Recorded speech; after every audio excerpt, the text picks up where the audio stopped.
So lesson 19, the derivative. We're talking about, this is like one of the key concepts in calculus, is the derivative. Oh boy, we're finally there. The derivative, and I'll come back to the actual word for just a second. What do we typically do with the equation of a line? We put it in what form? Y equals mx plus b. What do we call that form? Slope intercept? Right. Yeah, slope intercept. Why do we call it the slope intercept? Because it shows you the slope and the intercept. Yeah, it shows you the slope and the y-intercept. Pretty exciting stuff. So our slope is right here. Yeah.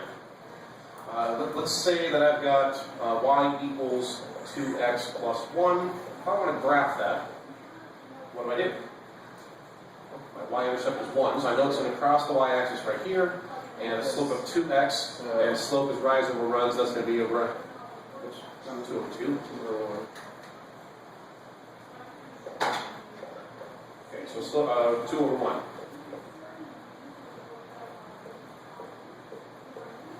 Close enough. So we got this one here. We're going to go up 2 and over 1, or we could go down 2 and left 1, but the point being is we're going to have a line that looks like this. Yeah.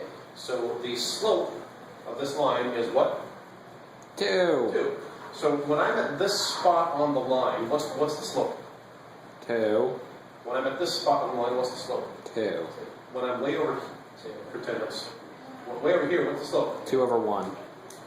Oh, you tricky person. All right. With a line doesn't change its slope. It just has a slope, and everywhere on that line has the same slope. Well, with calculus, we're trying to go beyond that a bit. What if, what if I draw this one, y equals x squared. So we've got, roughly a parabola like this. Okay, close enough. Good idea. If I were to draw a line that was tangent to this parabola right down here, exactly at the bottom, what would that line's slope be? Exactly at the bottom, 0. Yeah. So the slope of the line that is tangent right down here is 0. What happens if I start moving the point of tangency? What if I want to know about the line that's tangent right here? It's probably like 1 or 2 or It's something. probably going to be about 1 because we're on the curve and we have to only touch at that point, so it's going to have to go about like this. So the slope of this line is clearly going to be different from the slope of this line, which is clearly different from the slope of this line. That's tangent over here. So the part of the whole point of calculus, especially when it comes to the derivative, is to be able to determine what on a curve, okay, at this specific point, what is the slope of this curve at this one particular spot.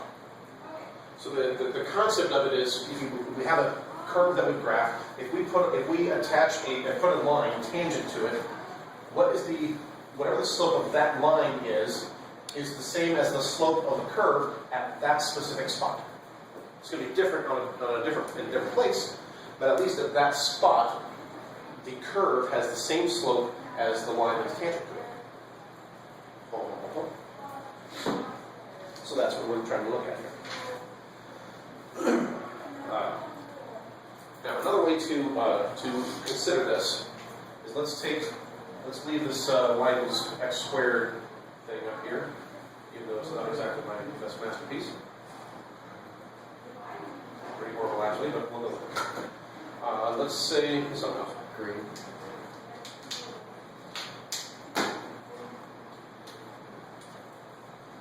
If I put a line through it like this, how many points of intersection are there between the line and the parabola? 2. 2. I've got a point of intersection right here, and a point of intersection right here. What would be if I wanted to calculate the slope of that line,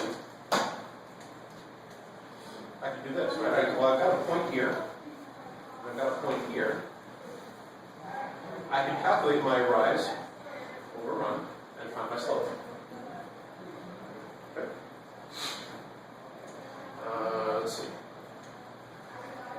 Okay, this is at some point down here, this is at some point down here, and this is at some point here, and this is at some point up here. let's call this spot here, let's call it x, and then let's call this distance delta x. And so this point would be at x plus delta x. Ah, I see what you did there. All right. Now this point here, if this is let's change instead of y, let's call it f of x.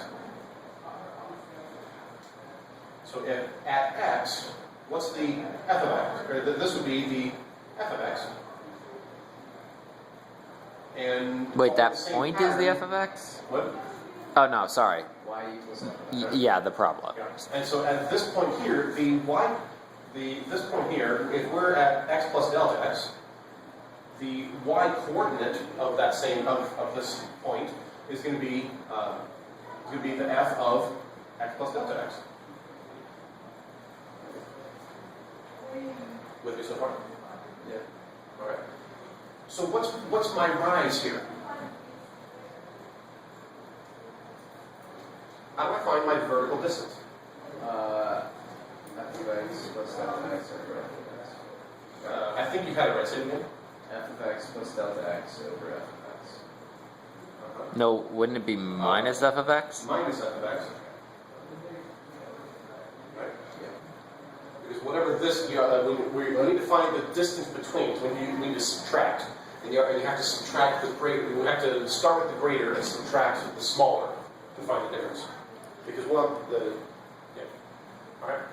Now what's going to be my run? I need to know what this distance is. Delta. It would be x plus delta x minus x. So Exactly. delta x. It's x plus delta x minus x. So my slope, which as you hopefully remember from algebra 2-ish, the slope is going to be my rise, f of x plus delta x minus the f of x over my run. X plus delta x minus x, these cancel, and I just have delta x. We just derived how to derive things. Sort of. Derive derivatives. We're almost done. Okay. We're almost done with this. Alright, so that's the slope of the line that intersects this curve here in two places. This doesn't tell us the slope of the curve anywhere. It tells us the slope of a line that goes through the curve in two places. So what happens if I bring these two points of intersection together? What do you mean? What? In the center point of their If line? instead of intersecting over here, I bring it in this way, and instead of intersecting here, I bring it over here. Okay. And then I keep going until I have a line that is finally tangent to it, where both of these points where what used to be 2 points of intersection are now 1, and we have a line that is tangent to it, to that curve. Let's try to put this in a color. Just maybe. And red. And so, but if I keep narrowing and narrowing the distance between these points until I finally end up with a line that is tangent to the curve in only one spot, I have now changed a line that crosses or intersects the curve in two places to a line that is tangent to the curve in one place. By the time I bring these 2 points close together to a single place, what have I done with this distance? This distance Eliminated it? delta x. I'm making delta x smaller and smaller and smaller and smaller, and eventually I want delta x to be 0. Right? I want it to go away. I want there to be no distance between the f of x plus delta, or no difference.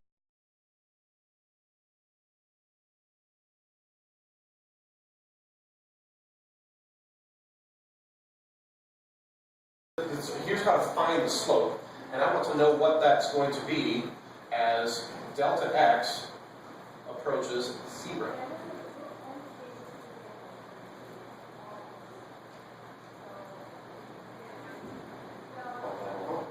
Now I can't actually just plug in a 0 for delta x because that would give me division by 0. Yes.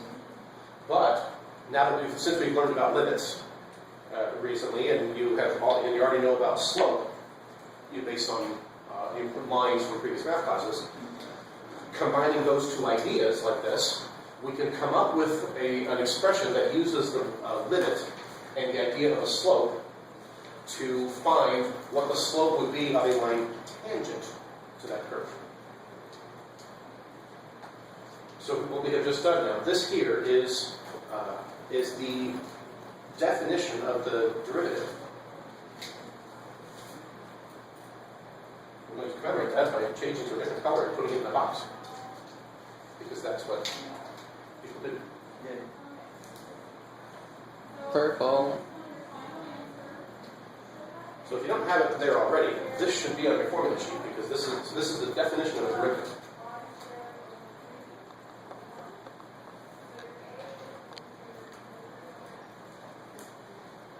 And so what this derivative is it gives you a way to find the slope of a curve at any point. Because what this is going to tell us, by the way, is the slope of the line tangent to the curve at x. When there's no difference between x and x plus delta x, because delta x is 0, then we're just talking about x. And this expression, therefore, will give us the slope of a line that is tangent to the curve at x. Maybe I should write that down for you to write down. Is slope of f of x at x. So here is the derivative. So this expression right here is what will give us the slope, or the derivative, of some function f of x at the point x. And we call this, it's called the derivative. The notation for it can take a few different forms. I could sometimes write it like this, which we read d dx. I could also say dy dx. And some of the reasons for this will become clear in a little bit later lesson. Sometimes, dx, the derivative with respect to x. A lot of times, if the function is f of x, a lot of times we'll use the same thing, except we'll put a little apostrophe right here, and we read this as f prime of x. So the concept of the derivative we can read or say it or write it. We can write it like this and read this as f prime of x is whatever this comes in. Now notice, all I said is that this gives us the slope at the point x. Because of how this is set up, do I have to plug in a number for x? No. So that's part of the beauty of this. Is if I just work this out, actually in most cases I'm going to come up with something that is going to have an x still in it. And the beauty of that is what it's going to do is it's not going to limit me to finding the slope at one specific point. I can find a slope anywhere along here just by changing what x is. Because since it still uses the x variable, that means I can whatever this comes out to, that including an x, I can then evaluate at, say, x equals 2, and find out what the slope is at x equals 2. And I can find out this, or I can plug in a 0 for x in what this is, and find out what the slope is at 0. Or I can plug it in at 3 and find out what the slope is at 4. And so what this actually gives us will be another equation, basically another function called f prime of x, that will tell us what the slope is along the whole original curve. So we're not limited to just a number, it'll give us an expression that will help us find the slope at any given point. And next time I will show you how to do that, now that we know what's going on and where this comes from. And we're done.